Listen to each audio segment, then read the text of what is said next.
요한일서 4장 1절부터 10절 말씀 함께 읽었습니다. 1절에 보니까 사랑하는 자들아 영을 다 믿지 말고 오직 영들이 하나님께 속하였나 분별하라. 많은 거짓 선지자가 세상에 나왔음이라. 이렇게 말씀하고 있습니다. 하나님의 영과 적그리스도의 영이 있다. 이렇게 말씀하고 있습니다. 하나님의 영이 있고요. 하나님을 대적하는 영이 있습니다. 그래서 모든 영을 다 믿지 말라. 영이라고 하는 것은 푸뉴마, 그렇죠? 그래서 우리 가운데 역사하는 성령이 계신가 하면은 우리를 미혹하고 어둠 가운데로 끌어가는 악한 영이 있다라고 하는 것입니다. 그래서 성령과 다른 종류의 영이 있고 어둠의 영이 분명히 존재함을 우리가 깨달아야 할 줄로 믿습니다. 자, 사도 요한이 영을 다 믿지 말라 그렇게 말하는 것은 이제 구약 성경의 거짓 선지자들을 염두에 두고 말합니다. 왜 그것을 염두에 두냐면 지금 현재 상황이 그렇기 때문에 그래요. 지금 교회 안에 거짓 선지자들, 거짓 교사들이 들어왔잖아요. 그래서 예수님을 부인하고 예수님의 신성을 부인하는 거예요. 예수님께서 성육신하여 이 땅에 육체를 입고 이 땅에 오셨잖아요. 그걸 성육신이라고 하는데 그 사실을 믿지를 않습니다. 예수라고 하는 인물, 역사적인 예수에 대해서는 인정을 하지만 예수가 메시아인가, 예수가 하나님의 아들인가, 그리고 그분이 정말 우리를 구원하는 구원자이신가 하는 것에 대해서는 거짓 교사들은 아니다라고 말하는 거죠. 그래서 예수님을 바로 바라보지 못하게 하고 예수님에 대해서 오해하게 하고 그래서 구원과 멀어지게 하는 것. 그래서 빛 안에 속한 자들을 끌어내서 어둠 가운데로 끌고 들어가려고 하는 것이 거짓 선지자들의 교사들의 목적입니다. 결국 그들의 목적은 자기 배를 채우는 겁니다. 구약의 선지자들도 그렇죠. 구약의 선지자들은 반드시 여호와의 영이 임할 때에 하나님의 말씀을 대언합니다. 여호와의 영이 임해야 하나님의 말씀을 대언하는 거예요. 그러나 여호와의 영이 임하지 않았는데도 하나님의 말씀을 전하는 사람들, 그 사람들은 거짓 선지자죠. 그래서 하나님의 말씀이 아니라 자기 말을 합니다. 하나님의 뜻과 반대되는 말들을 하는 사람들이 있어요. 그 사람들이 거짓 선지자들이고 그 선지자들의 말을 들었을 때에 이스라엘은 멸망하게 되었던 겁니다. 그러니까 지금 교회 안에 그런 거짓 교사들이 들어왔는데 영적으로는 구약의 시대와 지금 시대가 똑같은 거예요. 그러니까 구약에 하나님의 영이 없는 가짜 거짓 선지자들이 활개를 치고 왕이 그들의 말을 듣고 백성들이 그들의 말을 따를 때에 이스라엘은 타락했고 그들은 멸망의 길을 갔죠. 그런 것처럼 지금 교회 안에 초대교회 안에 지금 거짓 교사들, 이 사람들은 하나님의 영, 성령을 받은 사람들이 아니에요. 이 사람들은 다른 예수를 전하는 사람들이에요. 이 사람들은 거짓 교리를 가지고 와서 그들을 미혹하는 그런 존재들입니다. 그러니까 이들은 어둠의 영, 적그리스도의 영을 그 안에 품고 있는 사람들이죠. 수천 년 전 구약의 시대나 또 2000년 전 초대교회 시대나 지금 현대도 마찬가지인 겁니다. 지금도요 교회 안에 이런 다른 예수를 전하는 가짜 목사들이 많은 거예요. 그래서 우리가 잘 분별해야 됩니다. 정말 이 말씀이 하나님의 복음의 말씀인가, 십자가 복음인가, 이것이 예수 그리스도를 말씀하고 있는가, 아니면 이것이 다른 예수를 전하고 있는가, 그것을 우리가 분별해야 돼요. 그래서 4장 1절에서 다시 한번 강조해요. 이건 앞에서도 말한 거예요. 분별하라는 거예요. 분별의 영을 받으라, 그렇게 말씀하는 겁니다. 그래서 영을 다 믿지 말라. 오직 영들이 하나님께 속하였나 분별하라, 그렇게 말씀하고 있는 것입니다. 여러분, 오늘 저와 여러분이 하나님의 영을 분별할 수 있는 분별의 은사를 다 받으시기를 축복합니다. 자, 이거는요 내가 가진 지혜로 분별하는 게 아닙니다. 이거는 분별의 영, 성령께서 우리 가운데 분별하게 하시는 지혜를 주셔야 되는 거예요. 분별의 영이 임해야 됩니다. 분별의 영을 받아야 돼요. 받아야만 내가 깨달을 수 있어요. 분별의 영을 받지 못하면요 내가 아무리 성경을 많이 보고 내가 아무리 신앙생활 오래 해도요 금방 미혹됩니다. 여러분, 이단에 빠지는 사람들이 초신자들이 아니에요.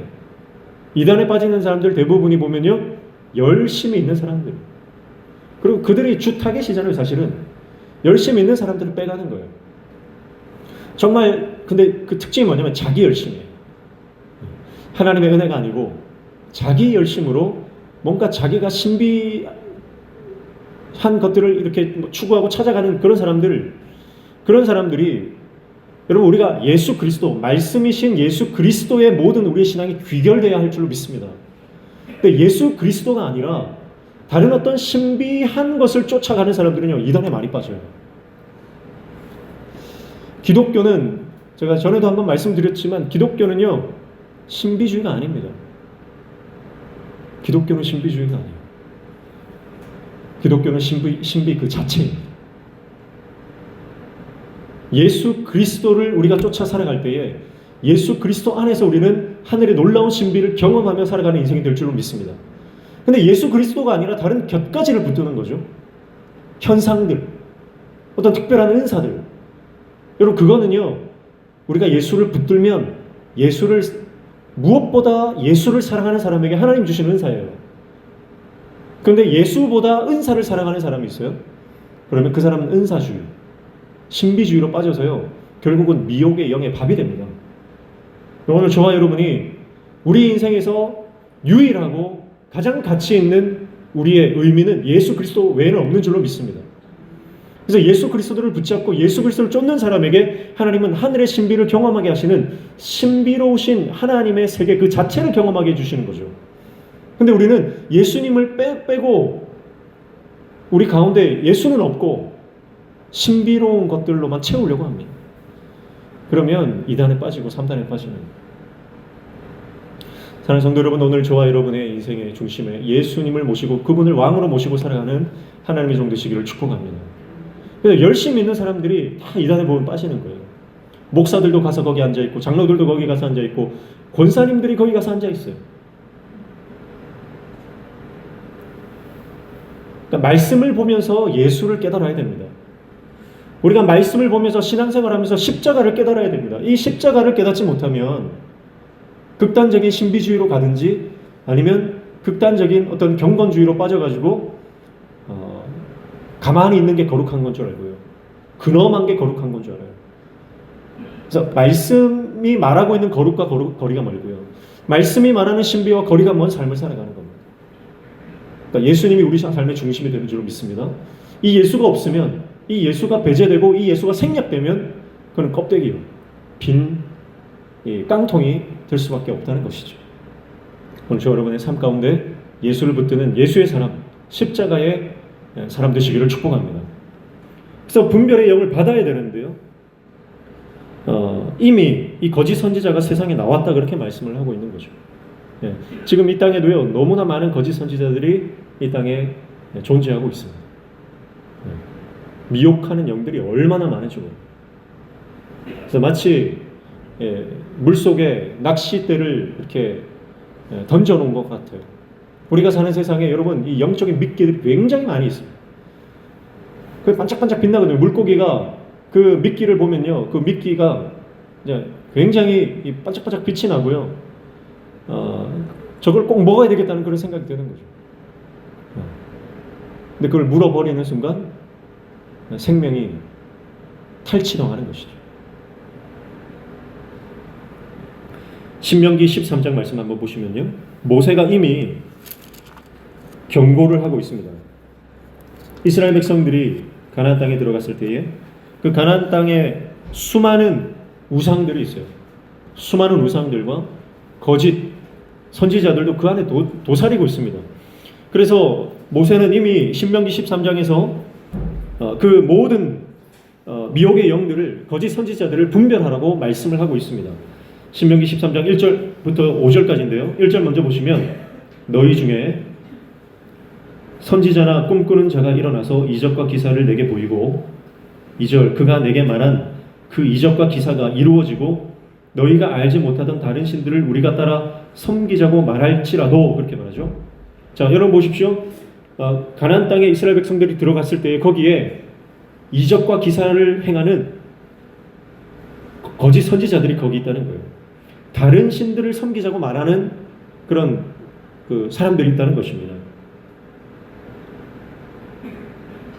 3절에 보니까 너는 그 선지자나 꿈꾸는 자의 말을 청종하지 말라. 이는 너희의 하나님 여호와께서 너희가 마음을 다하고 뜻을 다하여 너희의 하나님 여호와를 사랑하는 여부를 알려하사 너희를 시험하심이니라. 모세는 분명하게 말합니다. 아무리 용한 무당 같은 사람들, 선지자나 꿈꾸는 자들이 나와서 하나님의 말씀이다 그러고 예언이다 그러고 그런 말을 한다 해도요, 하나님 아닌 다른 것을 가지고 오면 그걸 따라가지 말라는 거예요. 그리고 그것을 하나님께서 지켜보신다는 거예요. 하나님께서 시험하신다는 거예요. 그런 측면에서 우리가 그것을 이겨나가야 된다는 거죠.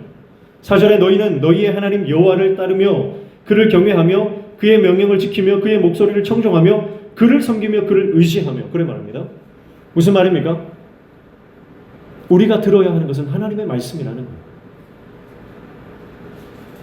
그래서 그 사람의 입을 통해서 하나님의 말씀이 나오는지 아니면 하나님으로부터 멀어지게 하는 인간의 소리가 나오는지 그것을 잘 분별해야 한다는 것입니다. 그래서 5절의 말씀에 이렇게 말하죠. 신명기 13장 5절입니다. 그런 선지자나 꿈꾸는 자는 죽이라. 이는 그가 너희에게 너희를 애굽 땅에서 인도하여 내시며 종되었던 집에서 속량하신 너희의 하나님 여호와를 배반하게 하려 하며 너희의 하나님 여호와께서 내게 행하라 명령하신 도에서 너를 꿰어내려고 말하였음이라. 너는 이같이 하여 너희 중에서 악을 제할지니라. 아멘. 그런 우상을 섬기게 하고 다른 복음을 말하고 다른 예수를 말하고 다른 하나님과 멀어지게 하는 미혹의 영들에게 속해 있는 자들은 제거해야 된다. 우리 삶 가운데서 제거해야 된다. 그렇게 말씀하고 있어요. 모세가요, 이스라엘 백성들에게 경고하고 있습니다. 반드시 이런 일들이 일어날 것이다 라고 하는 거죠. 그러니까 여러분, 우리가 대비를 해야 됩니다. 위험이 올 것을, 환란이 올 것을 알고 대비하는 사람과 모르고 당하는 사람과는요, 천지 차이죠. 여러분, 제가 여러분들에게 반드시 꼭 말씀드리고 싶은 게 이거예요. 우리가 인생을 살다 보면요, 교회를 떠나고 싶을 때가 있습니다. 하나님이 믿어지지 않을 때가 있습니다. 그리고 하나님의 말씀보다 어떤 그 사람의 말이 나에게 크게 다가올 때가 있습니다. 그럴 때가 반드시 올 거예요. 그리고 그때 신명기 13장 말씀을 기억하십시오. 선지자나 꿈꾸는 자의 말을 청종하지 말라.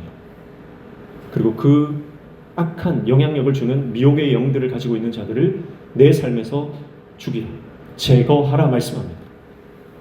여러분, 미혹의 영들이 있다는 거예요. 그 미혹의 영들을 따라가지 말고 하나님의 말씀을 쫓아가는 하나님의 사람 되시기를 축복합니다.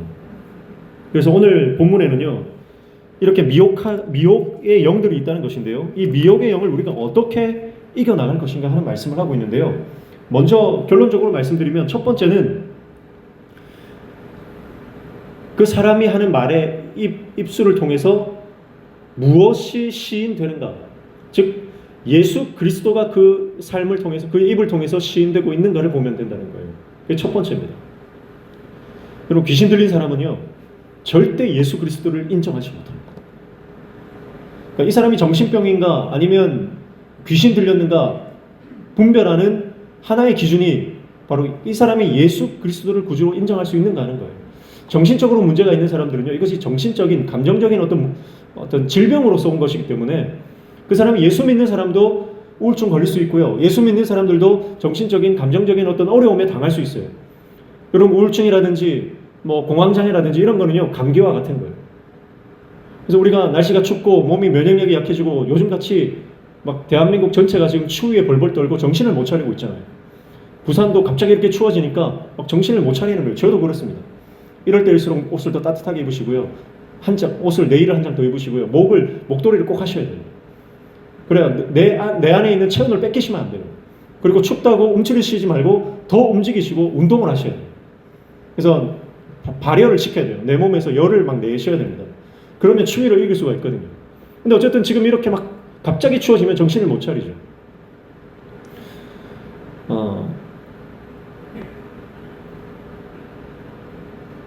미혹하는 영이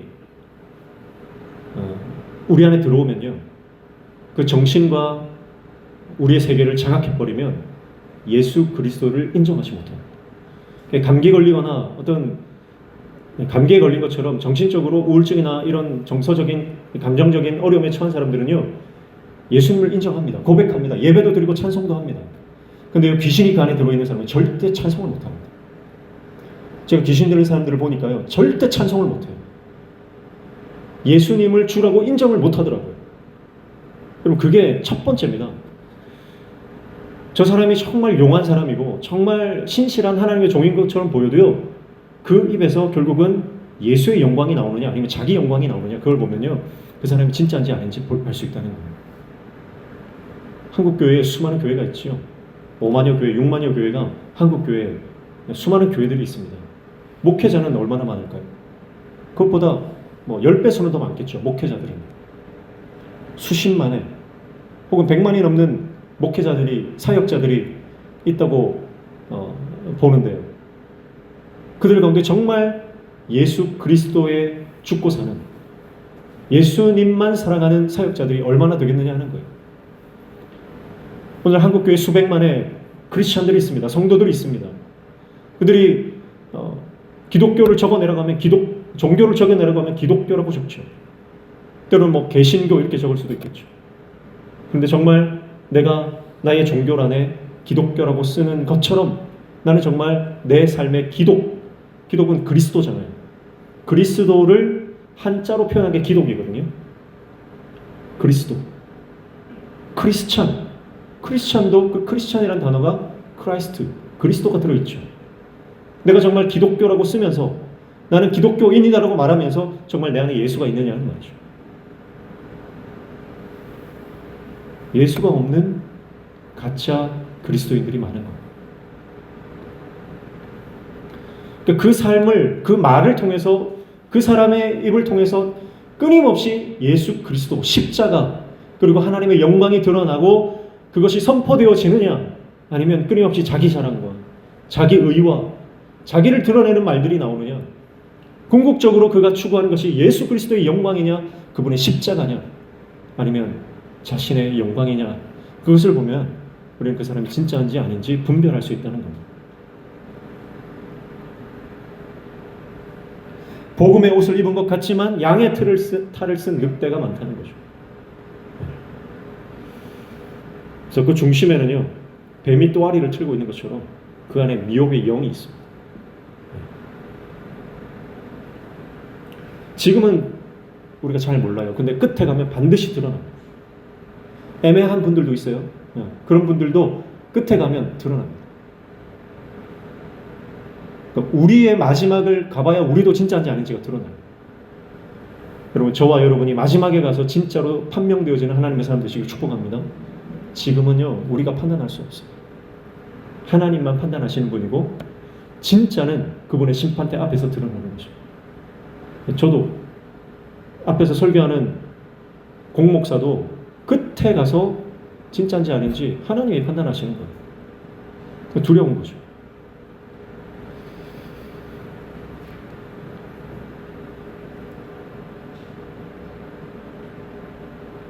그리고 두 번째가 바로 삶을 통해서 하나님과 바른 관계 안에 들어있느냐, 그거예요. 하나님과의 바른 관계 안에 들어있느냐. 그래서 이게 언제 드러나냐면요, 공부를 많이 한다고 드러나는 게 아니고, 신앙생활 오래 한다고 내가 알 수 있는 것이 아니라, 이것은 반드시 분별의 영이 임해야 우리가 분별할 수 있다는 거예요. 이게 중요한 거예요. 하나님께서 우리에게 이 분별의 영, 성령으로 분별하게 하시는 분별의 영이 임하기를 축복합니다. 분별의 영이 임하면 그의 입에서 나오는 말이 예수인지 아니면 사람의 말인지 그게 드러나요. 분별의 영이 임하면 그의 삶을 통해서, 그의 가르침을 통해서 드러나는 것이 복음인지 아니면 세상 철학인지가 들리기 시작합니다. 예를 들면 그런 거예요. 어느 순간 귀가 탁 트여가지고 영어가 들리잖아요. 어느 순간 귀가 탁 트여서 뭔가 깨달아지지 않았던 게 깨달아지는 그 순간이 있죠. 그런 것처럼 영적으로도요, 갑자기 성령의 이 분별의 영을 우리에게 주시면요, 갑자기 귀가 열리고 눈이 열려요. 그래서 하나님의 세계, 하나님의 그 진리가 밝게 보이기 시작합니다. 그래서 이건 선물이에요. 선물입니다. 그래서 하나님께 기도하셔야 돼요. 기도할 때 하나님, 내가 분별할 수 있는 분별의 영을 허락해달라고 기도해야 할 줄로 믿습니다. 내 힘으로는 분별할 수가 없거든. 자, 이 얘기를 하고 있는데요. 2절에 보시면 이로써 너희가 하나님의 영을 알지니 곧 예수 그리스도께서 육체로 오신 것을 시인하는 영마다 하나님께 속한 것이요. 첫 번째, 이로써. 자, 무슨 말입니까? 분별을 어떻게 하느냐? 이것으로 하나님의 영인지 아닌지 안다. 분별하는 첫 번째 방법이다 이 말이에요. 자, 그게 뭡니까? 예수 그리스도께서 육체로 오신 것을 시인하는 영마다 하나님께 속하는 것이다. 3절에 예수를 시인하지 아니하는 영마다 하나님께 속한 것이 아니니 이것이 곧 적 그리스도의 영이니라. 이렇게 말씀합니다. 자, 여러분, 우리는 예수 그리스도 이런 말을 많이 쓰기 때문에 우리는 믿음으로 예수가 그리스도이심을 고백하기 때문에 예수 그리스도 이렇게 말하면 뭐 전혀 거리낌이 없죠. 그런데요, 세상 사람들은 예수가 그리스도다라고 하는 고백을 하지 못합니다. 여러분, 이것은요, 우리 안에 믿음이 들어오지 않으면 어떤 사람도 할 수 없는 고백입니다. 그러므로 예수가 그리스도다, 예수 그리스도라고 하는 이 고백은 우리가 할 수 있는 가장 아름다운 말이에요. 우리가 할 수 있는 가장 선하고 가장 하나님을 기쁘게 하고 가장 하나님의 나라를 강력하게 세우는 말입니다. 예수가 그리스도다. 여러분, 예수가 그리스도이심을 고백하고 시인하는 것이 우리 인생 가운데 얼마나 큰 은혜인지 몰라요. 여러분, 이 고백을 날마다 선포하시기를 축복합니다. 우리 인생 가운데 예수가 그리스도이십니다. 예수님만이 그리스도이십니다. 예수가 나의 그리스도는 기름 부음 받은 자요, 메시아요, 구원자다 이 말이죠. 예수가 그리스도다. 그 고백을요, 지금 교회 안에 들어온 거짓 교사들은 이 고백을 못합니다. 자, 거짓 교사들이 어떤 사람들이에요? 이 사람들은 유대인이요, 이 사람들은 구약 성경을 통으로 외우는 사람들이요, 이 사람은 교리와 하나님의 법에 능통한 자요, 이 사람들은 하나님과 스스로 하나님의 백성이라고 고백하며 하나님을 누구보다 잘 안다고 생각하는 사람들입니다. 그런데 이 사람들이 예수가 그리스도다라는 말을 못하는 거예요. 예수가 그리스도라는 말을 못합니다. 그리고 그들이 고백하지 못하는 게 또 뭐예요? 예수가 이 땅에 인간의 몸을 입고 오셨다는 것을 인정하지 못하는 거예요. 자, 그러니까 여기에서 예수 그리스도께서 육체로 오신 것이라고 할 때 이것은 원어적으로 보면 예수, 육체로 오신 그리스도 이런 뜻입니다. 육체로 오신 그리스도, 그분이 예수다. 예수가 누구냐? 그분은 육체로 오신 그리스도다. 그러니까 예수님을 두 가지로 표현하는 겁니다. 예수님은 그리스도신데 성육신하신 그리스도다. 그 말이죠. 성육신했다는 것은 바로 하나님이 인간의 몸을 입고 이 땅에 오셨다. 그게 오늘날로 말하면 크리스마스죠. 그래서 성소 유니온에서 크리스마스 시즌에 요한 서신을 우리에게 펼쳐주는 것입니다. 예수가 인간의 몸을 입고 이 땅에 오셨다. 지난번에도 말씀드렸지만 이 요한 서신에도 예수를 어떤 사람으로 소개합니까? 어떤 분으로 소개합니까? 예수는 죄가 없으신 분이다. 그분은 죄가 없으신 분이다. 죄가 없으신 그분이 죄악투성이인 인간의 몸을 입으셨다라고 하는 겁니다. 그 누구보다 죄를 미워하시고 죄를 싫어하시는 분이, 죄를 알지도 못하고 죄와는 전혀 상관이 없으신 그분이 죄인의 몸을 입고 이 땅에 오셨다. 그리고 인간의 모든 죄를 그분이 뒤집어 쓰셨다는 것. 그게 성육신 사건이고 그것의 절정이 바로 십자가입니다. 자, 그리스도라고 하는 것은 예수님의 존재죠.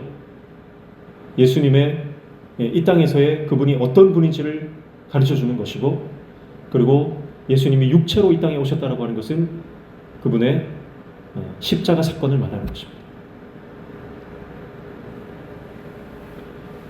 오늘 저와 여러분이 예수님께서 이 땅에 아기 예수로 오셨어요.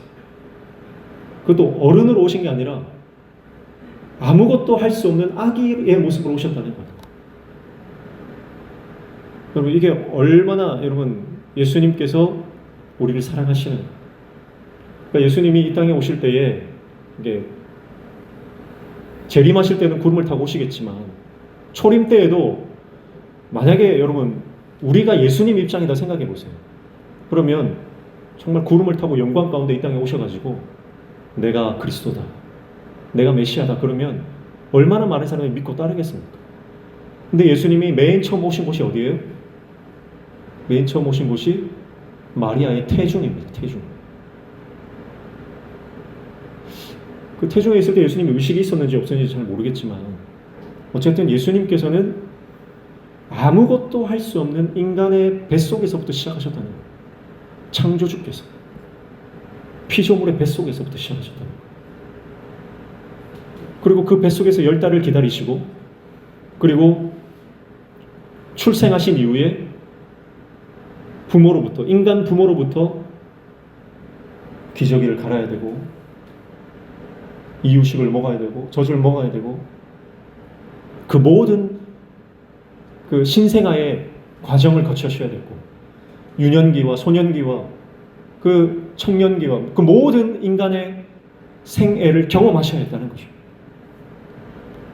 하나님이신 그분이에요. 그러니까 여러분 지금 영지주의자들 그들은 이해가 안 되는 거예요. 받아들일 수가 없는 거예요. 인간의 육신은 악하다고 생각했는데 어떻게 하나님이 이 악한 인간의 몸을, 죄악투성이인 인간의 몸을 입고 올 수 있는가? 예수님의 사랑, 하나님의 사랑을 이해하지 못하니까 십자가의 복음이 이해가 되지 않는다는 거죠. 하나님의 사랑이 그들 가운데 깨달아지지 않으니까 예수 그리스도께서 이 땅에 오신 그 이유와 목적과 그 십자가 사건이 도무지 용납이 안 된다는 거죠. 그럼 오늘 저와 여러분이 이 예수님께서 이 땅에 육신을 입고 오신 이 성육신의 사건이 깨달아진다는 것이 우리에게 놀라운 축복인 줄로 믿습니다. 세상 사람들에게 안 깨달아지는 거예요. 크리스마스라고 불을 밝히고 세상 사람들이 어떤 축제를 막 이렇게 벌이지만 그들은 예수가 없는 성탄을 보내는 거죠. 예수가 없는 성탄을 보내는 거죠. 혹시 우리가 그렇지 않습니까? 성탄의 시즌을 보내면서 우리는 정말 우리 안에 십자가가 있는가? 우리 안에 십자가가 있는가? 제가 지난번 그 항존지 교육할 때 이제 우리 항존지 교육은 계속 이제 서로 대화를 많이 하거든요. 지금 제가 질문을 던지면 대답을 이렇게 각자의 생각들을 막 대답을 해주시는데요. 굉장히 신선한 대답들이 많아요. 그래서 제가 그런 질문을 했어요. 성탄절날 꼭 트리 불빛을 밝혀야 되는가?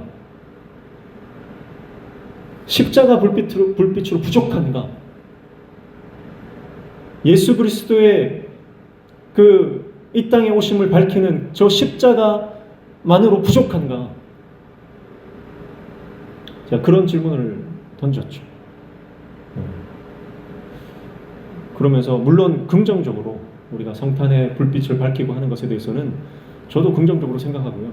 다 긍정적으로 뭐 이렇게 결론은 났지만 그러나 여러분 우리 안에 정말 성탄의 불빛을 밝히면서 내 안에 예수 그리스도의 십자가는 없고 예수가 없는 그런 성탄을 보내고 있는 건 아닌가, 그런 자기 스스로 질문을 던져야 될 필요가 있다, 이렇게 생각하는 것이죠.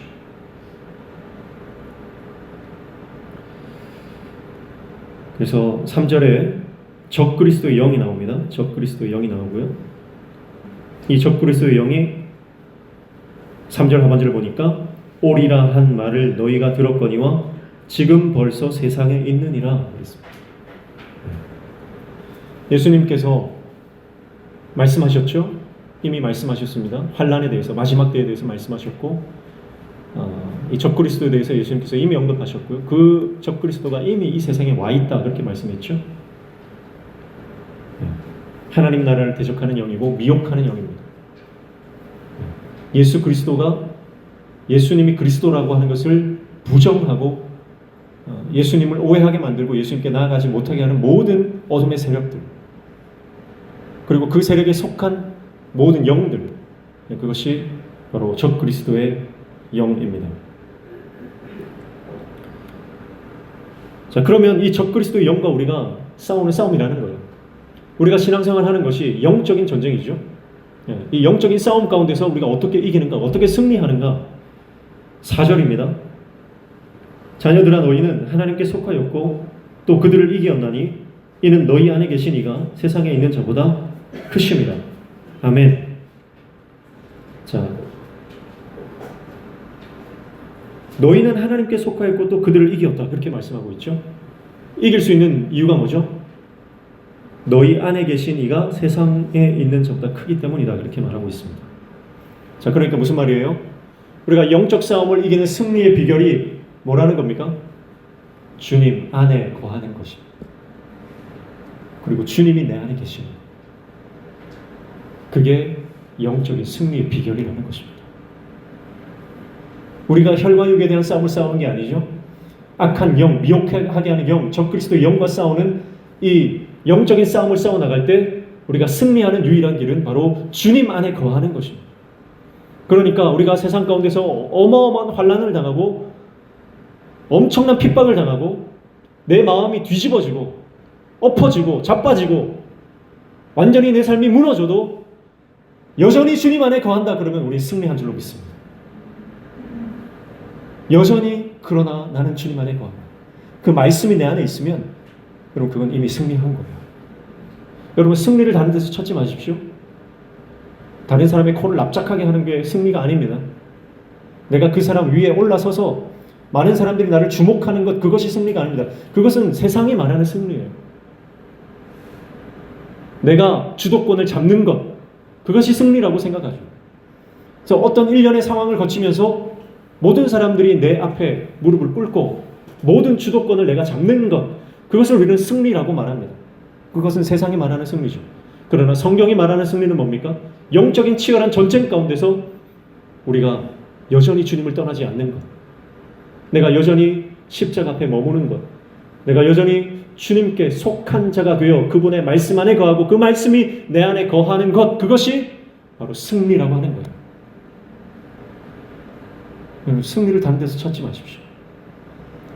내가 비록 나이가 들고 내가 건강을 잃고 내가 재산을 다 잃어도 여전히 내가 말씀의 사람이면, 여전히 내가 기도의 사람이면 나는 그분의 승리를 경험하는 인생이 되어진다는 것이죠. 거짓이 교회를 흔드는 상황입니다. 교회가 흔들리고 있습니다. 교회가 큰 어려움을 당하고 일부 성도들은 그들의 미혹에 당해서 교회를 분열시키고 떠나갔습니다. 교회가 큰 어려움 가운데 있습니다. 그러나 사도 요한은 말합니다. 주님 안에 여전히 거하는, 그리고 그 주님 때문에 여전히 용서하고 사랑하는 삶을 살아간다면 그것이 승리다. 지금도 우리는 악한 영들이 공격하는 혼란의 시대를 살아갑니다. 어지러운 시대입니다. 영 분별의 은사가 없이는 하나님의 성령이 분별하게 해주시는 그 은혜를 우리에게 주시지 않으면 도무지 무엇이 진리이고 무엇이 가짜인지 분별할 수 없는 너무나 혼란스러운 시대를 살아갑니다. 그러나 이러한 혼란의 시대 가운데서도 승리의 비결은 오직 하나님과 내가 바른 관계 안에 있으면 승리한다라고 하는 것이죠. 승리는 관계입니다. 하나님과 여전히 내가 묶여져 있으면 나는 승리자요, 하나님께서도 여전히 우리를 들어 쓰신다라고 하는 것입니다. 세상적으로 우리가 아무리 많이 가지고 누리고 주도권을 잡았다 하더라도 하나님과의 관계가 끊어지고 말씀이 더 이상 내 삶 가운데 존재하지 않는다면 우리는 영적으로 실패한 자이고 더 이상 하나님의 도구가 아니다라고 하는 것이죠. 십자가를 끝까지 붙드는 저와 여러분 되시기를 축복합니다. 끝까지 진리편에 서는 하나님의 종 되시기를 축복합니다. 그러면 내가 죽어도 하나님의 영광이 되는 것입니다. 죽어도 하나님의 영광.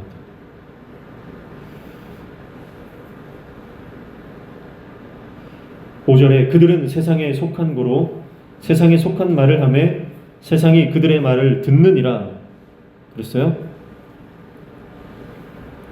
5절, 6절 말씀은 두 번째 영적 승리의 비결을 말씀하고 있습니다. 네. 자, 여기에서 그들은 세상에 속했다. 그러나 6절에 보시면 우리는 하나님께 속했다. 이렇게 말씀하죠. 그러면서 마지막에 보시면요.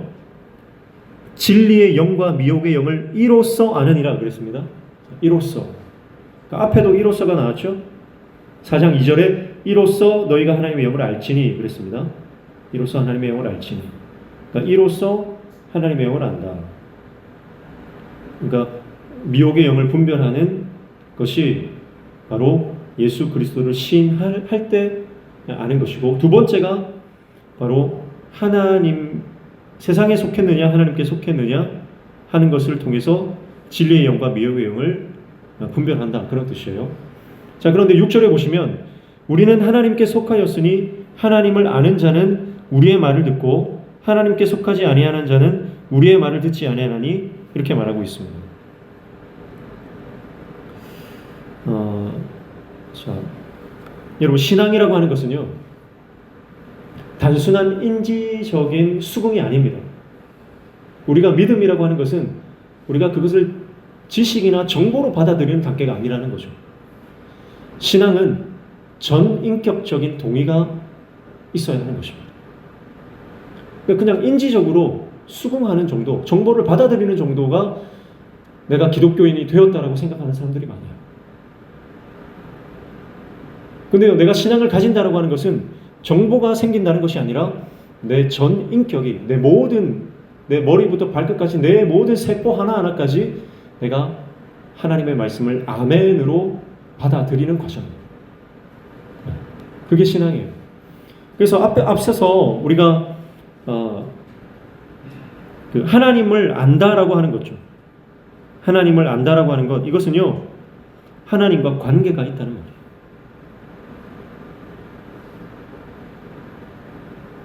하나님을 모른다라고 하는 것은 하나님과 관계가 없다는 말이에요. 자, 그러니까 봅니다. 5절에 보면, 5절 6절에 보면 가르치는 자와 듣는 자가 나옵니다. 자, 그러니까 5절에 보니까 세상에 속한 자는 세상에 속한 말을 하고요, 세상이 그들의 말을 듣는다, 이렇게 말하죠. 미혹의 영이 있는 사람들, 그 사람을 세상에 속했다, 이렇게 표현하고요, 그 세상에 속한 사람들이 하는 말은 세상의 말을 하는 거예요. 예수 그리스도를 말하지 않습니다. 자, 이 사람들을 가르치는 사람이고요, 듣는 사람들, 제자죠.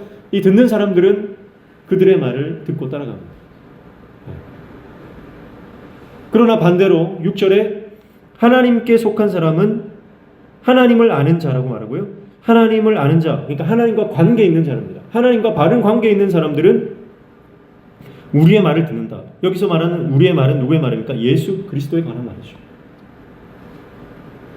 자, 그러니까 어떻게 영 분별을 합니까? 바로 가르치는 자와 듣는 자, 스승과 제자의 관계를 보고 진리의 영인지 미혹의 영인지를 분별한다라고 말하는 것입니다. 자, 요한은 오늘 아침에도 말씀드렸지만 그 사도 요한은요, 예수님께서 말씀하신 그 말씀이 자기의 삶의 기준이 된 사람이죠. 그러니까 요한은 어떤 사람이냐? 그가 3년 동안 예수님을 따라다니면서 예수님께 배웠던 그 모든 가르침을 가슴에 품고 살아가는 사람입니다. 그리고 예수님께서 살아가셨던 그 삶의 모습들, 그리고 죽고 부활하신 그 모든 이후의 사건들을 보면서 내가 어떻게 죽어야 할지, 내가 어떻게 다시 부활할지에 대해서 소망을 품고 살아가는 존재예요. 그러니까 예수의 언어가 자기의 언어가 된 사람이에요. 이 사람이 요한입니다. 예수의 삶이 자신의 삶이 된 사람입니다. 그 사람이 요한이에요. 제자는 어떤 사람입니까? 스승이 말한 것을 지키는 사람이 제자입니다. 스승의 가르침대로 사는 사람이 제자죠. 내가 제자요 하면서 스승의 가르침대로 살아가지 않으면 그 사람은 더 이상 제자가 아닌 것입니다. 예수님을 스승으로 모신다고 하는 것은, 예수님의 제자라고 말하는 것은 예수님께서 말씀하셨던 대로, 예수님께서 살아가셨던 대로 말하고 사는 사람이다 라고 하는 것이죠. 그러니까 요한은 자기의 말을 하는 것이 아닙니다. 예수님의 말을 합니다. 우리는 요한 1서를 계속 살펴보지만 요한 1서를 보면서 그가 썼던 요한복음의 말씀. 요한복음의 말씀 뭐예요? 예수님이 하신 모든 행적들, 그분의 말씀들이잖아요. 그분의 설교들을 담아놨잖아요. 요한 서신을 보면서 우리는 끊임없이 예수님의 말씀이 기억납니다. 계속 오버랩됩니다. 계속 중복되는 것 같아요. 왜 그렇습니까? 지금 요한은요, 초대교회 성도들에게 자기 말을 하는 게 아니에요.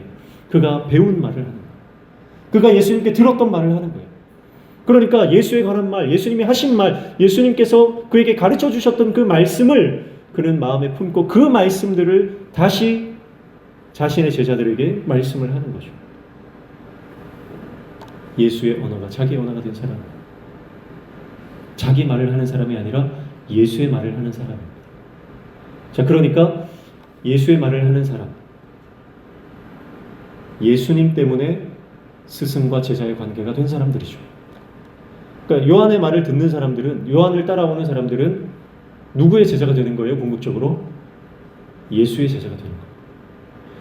근데 세상 말을 하고 세상에 영이 임한 사람들은 누구의 제자가 되게 하는 거예요? 자기 제자가 되게 하는 거예요. 무슨 말이냐면, 어떻게 진리의 사람과 진리의 영에 속한 사람과 미혹의 영으로 가득한 사람을 분별하느냐? 그의 가르침을 통해서 자기를 따라오게 하고 자기 제자 되게 하는 사람. 그래서 자기와 마찬가지로 세상에 속한 사람이 되어서 멸망하게 하는 사람, 그 사람이 미혹의 영이다. 그러나 바른 복음, 바른 말씀으로 자기 사람이 아니라, 자기 제자가 아니라 예수 제자 되게 하는 그 사람이 바로 진리의 영에 속한 사람이다. 그것을 분별할 수 있다고 하는 것입니다. 그리고 오늘날 수많은 목회자들과 수많은 자칭 부흥사라고 하는 사람, 자칭 시대의 선지자라고 말하는 무수한 사람들이 있습니다. 그러나 그들이 정말 예수님께로 그들을 이끄는가, 아니면 자기에게로 자기의 주머니를 채우는 도구로 쓰는가, 그것을 보면요, 우리가 그 사람이 진짜인지 가짜인지 분별할 수 있는 줄 믿습니다. 교회 안에도요,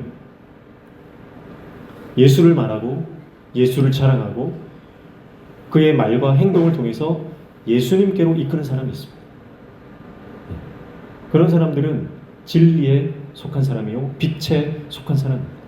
그러나 교회 안에도요, 자기를 드러내고 자기를 자랑하고 결국은 함께 망하게 하는, 그렇게 미혹하는 사람들이 있습니다.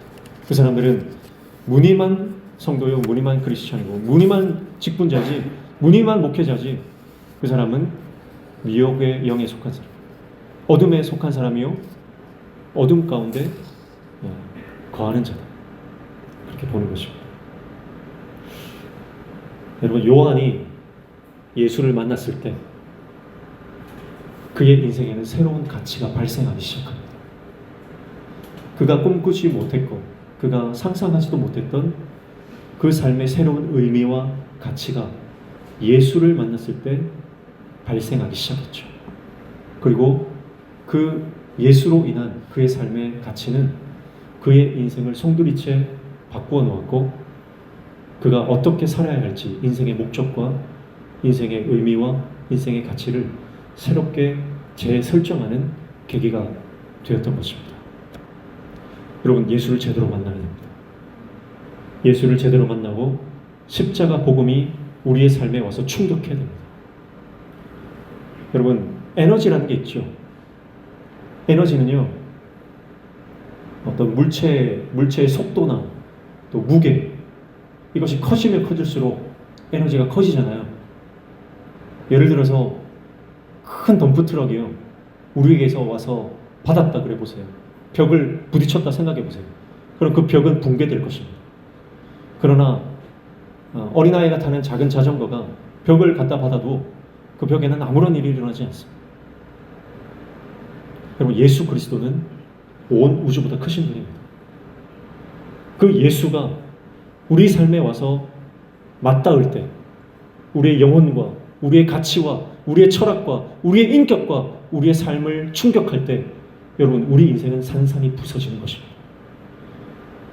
정말 예수를 제대로 만났다면 우리의 모든 고정관념과 우리의 모든 옛습관과 사고와 우리의 모든 가치는요, 예수를 만날 때 서서히 붕괴되기 시작합니다. 그리고 그분 안에 거하면 우리의 모든 옛 자아는 완전히 무너져 내릴 것입니다. 지금 거짓 선지자들, 거짓 교사들이 예수를 제대로 만나지 못했기 때문에 그들 안에 있었던 수많은 지식들, 수많은 율법들, 하나님에 관한 지식들, 그 수많은 정보들이 자기를 바꾸지 못하는 겁니다. 교회를 아무리 오래 다녀도요, 그 오래 다닌 신앙의 경륜이 우리를 바꾸는 건 아닙니다. 내가 아무리 직분을 가지고 있어도 그 직분이 우리를 바꾸는 건 아니에요. 내가 아무리 신령한 일을 많이 경험하고 내가 아무리 어떤 역사를 많이 보고 응답을 많이 받았다고 해도요, 그런 우리 인생의 경험들이 나를 변화시키는 건 아닙니다. 나를 변화시키는 것은 오직 하나, 예수 그리스도이십니다. 예수 그리스도의 십자가에 우리의 삶이 와닿을 때에 여러분, 우리 삶은 드디어 변화되고 마침내 우리의 옛자가 붕괴되기 시작하는 것입니다.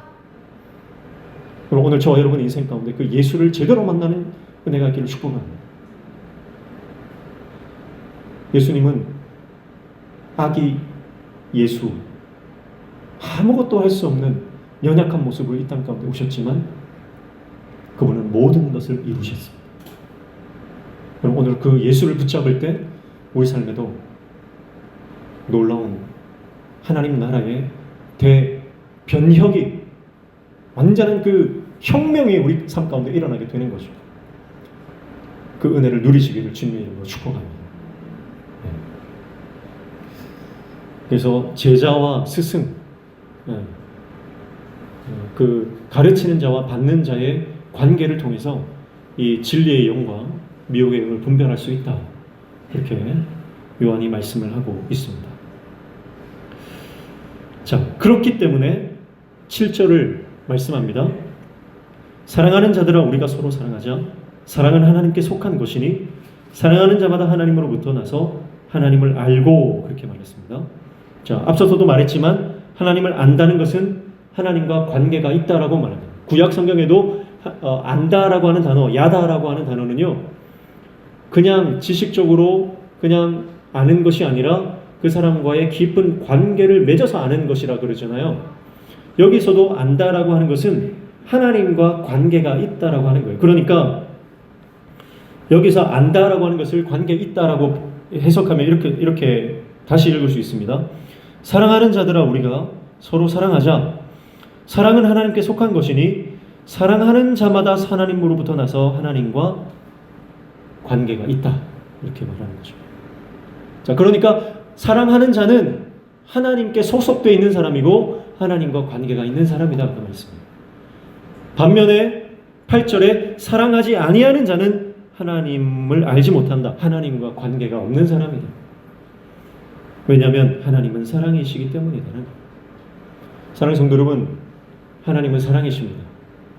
하나님은 사랑이 많으신 분이 아니에요. 하나님은 은혜가 충만하신 분이 아니에요. 하나님은 사랑 그 자체이신 분이에요. 네. 하나님은 사랑 그 자체이신 분입니다. 그냥 좀 사랑이 많으신 분, 그 정도 수준이 아닙니다. 하나님은 사랑 그 자체예요. 그래서 우리가 하나님의 그 사랑으로 우리가 이 땅을 살아가기를 원하시는 분입니다. 우리가 이 땅을 살아가면서 사랑이신 그분 하나님처럼 우리가 이 땅을 살아가지 못한다면 우리는 하나님과 관계가 없는 사람이다라는 거예요. 우리에게 주신, 우리에게 허락하신 사람들, 가장 가까이 있는 가족들로부터 내 남편과 아내와 내 자녀들을 사랑하지 못한다면 우리는 하나님과 관계가 없는 사람이다, 이 말입니다. 여러분, 요한 사도가 사랑의 사도이기 때문에 너무 부드럽게 말씀하고 너무나 친절하게 말씀하고 정말 우리를 감싸 안는 것처럼 말씀하지만 여러분, 이 말씀은 너무나 무서운 말씀이고 두려운 말씀 아닙니까? 우리가 이 땅을 살아갈 때 사랑하지 않는다면 더 이상 하나님과 관계가 없다라고 말씀하시는 이 말씀 앞에서 여러분, 우리가 어떤 그 누구가 부끄럽지 않게 하나님 앞에 설 수 있는 사람이 있습니다. 하나님은 사랑 그 자체이시고요, 하나님 빛이신데요, 하나님께서 뭐라고 말씀하세요? 너희는 세상에, 예수님께서 뭐라고 말씀하십니까? 너희는 세상에 빛이라 말씀하세요. 네. 하나님 나라의 원리는 그거예요. 뭐처럼 되라는 게 아닙니다. 그것이 되어주라는 거예요. 예수님처럼 살면 좋겠다가 아닙니다. 작은 예수가 되라는 거예요. 빛의 속성들을 가진, 빛의 특징들을 좀 가지고 있는 사람이 되라는 것이 아닙니다. 빛이 되라는 것입니다. 하나님이 사랑이시기 때문에 저와 여러분에게 이 말씀이 도전하는 것은 뭡니까? 너희도 사랑이 되라는 겁니다. 좀 사랑하며 살아라는 것이 아니고요. 하나님이 사랑 그 자체이신 것처럼 저와 여러분도 작은 예수가 되라, 사랑이 되라, 그렇게 말씀하고 있는 것이죠. 그러나 우리가 사랑하지 못한다면 더 이상 하나님과 관계가 없는 존재다, 그렇게 말씀하고 있는 것이죠. 주님 안에 속했다면 하나님의 사랑이 우리 안에 가득할 줄 믿습니다. 우리 안에 사랑이 없다는 것은 내가 주님 말씀 안에 거하지 못했고 하나님의 말씀이 내 안에 없다는 증거입니다. 사랑하는 성도 여러분, 오늘 우리 안에 용서와 긍휼과 자비와 사랑이 우리 안에 샘솟듯이 솟아나와야 됩니다. 그렇지 않고 불평과 원망과 짜증과 미움과 질투와 시기가 못마땅함이, 그 모든 불평들이 우리 삶에 계속해서 쏟아져 나온다면 여러분, 우리는 우리 안에 말씀이 없다는 증거고 하나님과 관계없는 삶을 살아간다는 거예요. 교회는 다니는데 하나님과 관계없는 사람들이 많습니다. 종교 생활을 하지만 신앙 생활을 하지 않는 경우가 많아요. 앞서서도 말했지만 인지적으로만 하나님의 말씀을 내가 알고 있는 거예요. 그거는 무늬만 그리스도인입니다. 내가 전 인격으로 내 모든 삶을 통해서 하나님의 사랑을 받아들이고 아멘으로 하나님의 말씀을 순종하는 그 사람을 통해서 하나님은 하나님을 드러내시는 거죠. 그래서 하나님이 사랑이심이 저와 여러분을 통해서 드러날 때에 여러분, 우리는 진리에 속한 자가 되는 것이고 우리는 빛에 속한 자가 되는 것입니다. 9절 말씀에 하나님의 사랑이 우리에게 이렇게 나타난 바 되었으니 하나님이 자기의 독생자를 세상에 보내심은 그로 말미암아 우리를 살리려 하십니다. 10절 사랑은 여기 있으니 우리가 하나님을 사랑한 것이 아니요 하나님이 우리를 사랑하사 우리 죄를 속하기 위하여 화목제물로 그 아들을 보내셨음이라, 그렇게 말씀하죠. 사랑하라고 말씀하면서 그 근거를 말합니다. 9절 10절은 우리가 하나님처럼 사랑하며 살아가야 할 그 근거가 되는 거죠. 그게 뭡니까? 바로 하나님께서 우리를 그렇게 사랑하셨다는 거죠. 예수님께서 이 땅에 오셔서 우리를 위해서 그분을 내어주셨기 때문에, 화목제물이 되셨기 때문에 우리가 그 사랑 때문에 우리도 사랑하는 삶을 살아가야 한다라고 말씀하는 거예요. 그래서 그 예수님의 사랑, 하나님의 사랑의 특징이 9절 10절에 나오는데요. 첫 번째는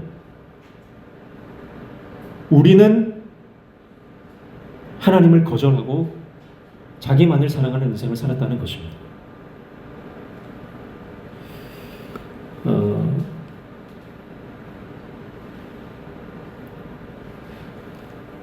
사랑받을 조건이 없다는 거예요. 사랑받을 자격이 없는 존재였다는 것입니다. 그러나 하나님은 그 사랑을 먼저 시작하셨습니다. 그래서 보십시오. 10절 사랑은 여기 있으니 우리가 하나님을 사랑한 것이 아니요 하나님이 우리를 사랑하사, 그렇게 말씀하죠. 이 사랑을 먼저 시작한 분이 누굽니까? 하나님이십니다. 하나님께서 이 사랑을 먼저 시작하셨다는 거예요. 사랑받을 자격이 없고 사랑받을 조건도 없고 어두움에 거하며 하나님을 거절했던 저와 여러분을, 우리를 하나님이 먼저 사랑하셔서 그 사랑을 시작하셨다는 겁니다. 그 사랑은 아픈 과정입니다. 죽어야만 하는 과정이었습니다. 그러나 그 과정을 하나님이 시작하셨다라고 하는 것이죠. 그리고 그 사랑의 핵심이 예수 그리스도, 그분의 십자가다라고 하는 것을 말씀하고 있습니다. 9절 하반절이죠. 하나님이 자기의 독생자를 세상에 보내심은 그로 말미암아 우리를 살리려 하심이라. 그 사랑의 핵심은 예수 그리스도시다라고 하는 것을 말씀하고 있습니다. 사랑하는 성도 여러분, 우리는 죄 가운데 있던 사람들입니다. 우리는 어둠에 속했던 자들입니다. 그러나 예수 그리스도의 십자가를 통해서 우리의 신분이, 우리의 소속이 변화되었습니다. 그래서 우리는 더 이상 어둠에 속한 자가 아니라 빛에 속한 자가 되었고, 세상의 영에 속한 자, 다른 영에 미혹된 자가 아니라 예수 그리스도의 영에, 성령의 인치심을 받고 그 영의, 성령의 다스리심을 받고 그분과 동행하는 삶이 된 줄로 믿습니다. 이 사랑은 우리가 믿음으로 응답할 때 우리 안에 경험되어집니다. 선물이 주어져도요, 선물은 그 선물을 받아야 합니다. 그리고 그 선물 꾸러미를 풀어야 되죠. 그 포장을 뜯고 그 선물을 내가 받아들일 때 그것이 나의 것이 됩니다. 오늘 예수 그리스도는 이미 이 땅에 오셨습니다. 2000년 전 이 땅에 오셔서 말 구유에 가장 낮고 천한 곳에 오셨습니다. 그리고 우리의 생명의 양식이 되어주시고, 예수님은 생명의 떡이 되어주셨죠. 그리고 우리의 영원한 빛이 되어주시고, 길이요 진리요 생명이 되어주신 분입니다. 그 길은 이미 우리에게 열려져 있고 그 선물은 우리 앞에 놓여 있는 것이죠. 우리는 믿음으로 그 선물을 푸는 것입니다. 그래서 믿음으로 응답하고 아멘하여 받았기 때문에 여러분 그것이 우리의 소유가 된 것이죠. 혹시 이 자리에 그 선물을 받기를 거절하시는 분이 있습니까? 여전히 예수 그리스도의 그 은혜를 거절하시는 분이 있습니까? 아니면 혹시 한때는 내가 그 은혜 가운데 살았지만 지금은 그 은혜를 거절하고 형식적으로 교회만 왔다 갔다 하는 그런 형식적인 신앙이 되어버렸습니다. 그 은혜를 다시 붙드시기를 축복합니다. 그리고 예수 그리스도 그분 안으로 들어가시기를 축복합니다. 그분 안에 거하는 것, 그것이 우리의 승리의 비결입니다. 다른 데는 승리가 없습니다. 예수 안에 거하는 것, 그것만이 우리의 영원한 승리인 줄로 믿습니다. 사랑하는 성도 여러분, 상황과 환경과 형편이 어떻게 진행되든, 지금 어떻게 우리의 형편이 돌아가든 주님 곁을 떠나지 마시고 주님 말씀을 붙드시기를 축복합니다. 힘들어도 지쳐도 실패하고 넘어져도 내가 여전히 주님 안에 거하면 우리는 승리한 자입니다. 아프고 병들고 모든 것을 잃었다 할지라도 주님과 여전히 동행하고 있다면 우리는 승리한 자입니다. 하나님께서 우리를 사랑하십니다. 요한 사도는 끊임없이 요한 서신을 통해서 하나님과 우리의 관계를 말합니다. 우리의 관계, 하나님을 아는 것, 그분 안에 거하는 것, 그분의 말씀이 우리 안에 거하는 것, 계속해서 관계를 말합니다. 핵심은 관계입니다. 오늘 우리는 하나님과 어떤 관계로 살아가고 있습니까? 그분과 동행하는 관계입니까? 아니면 그분과 거리두기를 하면서 멀찌감치 떨어져서 내 삶을 살아가요? 예수님이 더 이상 내 삶에 간섭하지 못하도록 경계를 하고 있는 인생입니까? 요한 1서 서두에 시작하면서 말씀을 드렸지만 성경에는 이 관계, 네 가지 관계를 말씀한다 그랬습니다. 첫 번째는 창조주와 피조물의 관계입니다. 여러분, 우리가 회복되어야 될 것 첫 번째는 하나님이 우리의 창조주라고 하는 것입니다. 하나님이 우리의 창조주라고 하는 것. 우리는 피조물입니다. 내가 하나님의 피조물이고 하나님은 우리의 예배를 받으셔야 할 창조주라고 하는 것, 이 관계가 우리 안에 회복되어야 될 줄로 믿습니다. 두 번째 관계는 왕과 백성의 관계입니다. 하나님은 우리를 다스리시는 왕이 되시고 우리는 그분의 다스림을 받고 그분의 통치를 받는 백성입니다. 여러분, 우리는 하나님의 통치를 받고 그분의 다스림을 받을 때에, 그 관계가 회복될 때 우리 삶은 진정한 성공과 행복과 승리로 나아갈 수 있는 것이죠. 세 번째는 부모와 자녀의 관계라고 그랬습니다. 하나님은 우리 아버지가 되시고 우리는 그분의 아들이요 딸입니다. 그래서 자녀의 관계가 될 때, 하나님이 우리의 아버지가 될 때 우리는 그분께 기도할 수 있습니다. 우리의 아픔을 그분께 내어드릴 수 있고 우리의 상처와 우리의 고민을 그분 앞에 털어놓을 수 있습니다. 이 관계가 회복되어야 됩니다. 그래서 우리를 감싸 안아주시고 우리를 붙들어 주시고 우리를 위로하시며 새 힘을 주시며 우리 눈물 닦아주시고 우리를 업고 가신 그 아버지 되신 그 하나님을, 때로는 어머니처럼 우리를 그 품에 품어주시는 그 하나님의 은혜를 우리는 누리면서 살아갈 수 있는 것이죠. 마지막 네 번째는 남편과 아내의 관계라고 했습니다. 남편과 아내의 관계는요, 온전한 남편과 아내는 이 세상 그 누구보다 친밀합니다. 말할 수 없는 것이 없고요, 드러내지 못할 것이 없는 것입니다. 사실은 부모 자식이라 해도요, 지켜야 될 선이 있지요. 그러나 남편과 아내의 관계는요, 아무것도 감출 것이 없는 관계, 가장 가깝고 가장 밀착되어 있는 관계라고 하는 거죠. 하나님과 우리의 관계가 남편과 신부의 관계로 회복되어야 되는 것입니다.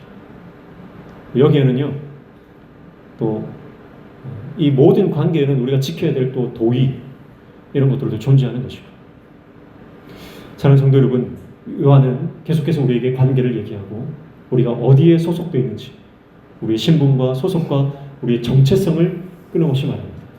그래서 지금 교회 안에 들어온 그 거짓 교사들의 그 미혹의 말들, 미혹의 영들이 역사하는 그 모든 영적 세계 가운데서 우리의 정체성을 바로 깨닫고 우리의 신분과 소속을 바로 알고,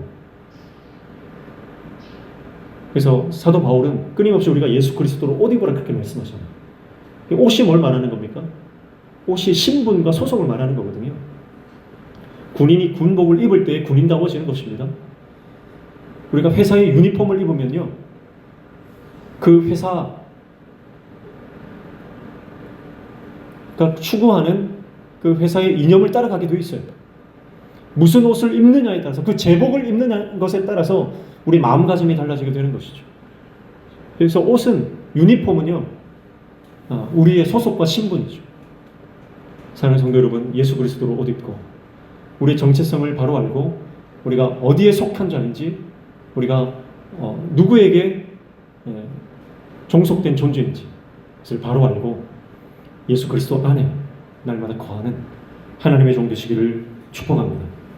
오늘 요한일서 4장 1절에서 10절 말씀은 이렇게 우리가 이 땅을 살아갈 때에 우리를 미혹하는 미혹의 영이 있는데, 우리가 이 미혹의 영을 어떻게 이기며 우리 하나님의 자녀답게 살아갈 것인가를 말씀하고 있습니다. 하나님께 속하여 하나님께서 주신 사명, 하나님을 예배하며 그분만을 사랑하고 우리에게 주어진 모든 성도들을, 이웃을, 가족을 사랑하며 살아가는 하나님의 신실한 종들 다 되시기를 주님의 이름으로 축복합니다. 찬양하겠습니다. 찬송가 108장 찬양하겠습니다.